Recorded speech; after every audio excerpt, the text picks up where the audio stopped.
Ghana is a price taker on the world market. We are not price makers. We don't supply or produce enough oil to determine or influence the price of oil in the world.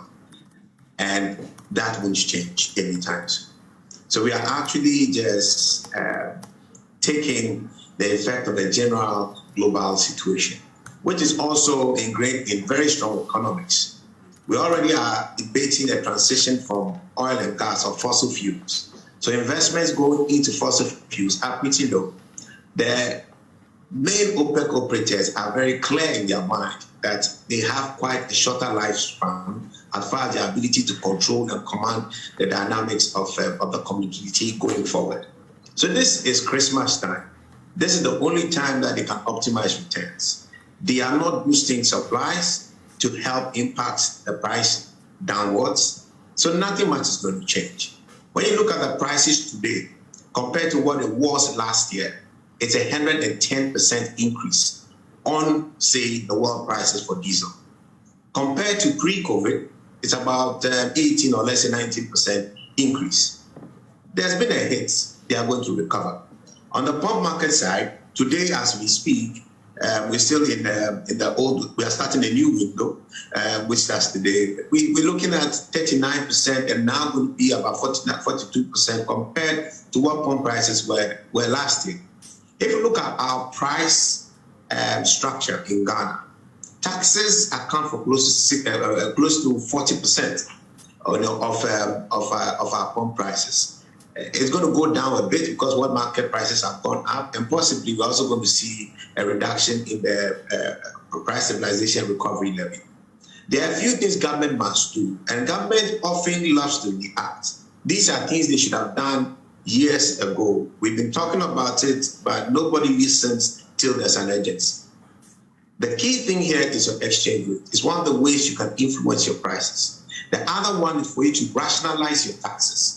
There's a lot of inefficiency in our tax structure today. I can walk us through and show almost every inefficiency in that, in which in itself could save us some 10% savings. You also look at our market structures in itself, and you realize that we can optimize our supply chain and take hedge positions that can help us. We are a net exporter of oil, meaning we make income when we export and prices go up and we export crude. But we take a lot of stress on the downstream side when it has to do with the purchase or the distribution of petroleum products. There's a possibility of hedging against cash settlements. So if government says that, I think it will be unsustainable for us when prices go beyond $500 per metric ton, or crude prices go beyond $60 per metric ton on the downstream sides. We can actually take a hedge option. You take an option, and anytime prices go up, your counterparties will give you the money.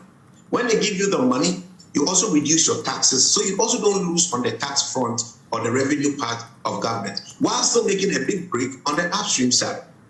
Governments have not really put in place a proper hedge program that fits a deregulated system. You take the exchange rates. The central bank, if you look at the FX today on the central bank website, it shows you something around 5.88 thereabout. You and I know that dollars are not 5.88 in this market, but the central bank is giving dollars at 5.88 to some people. In times of speculation like this, what you see the market pricing will be 5.25. That is what consumers are paying for fuel.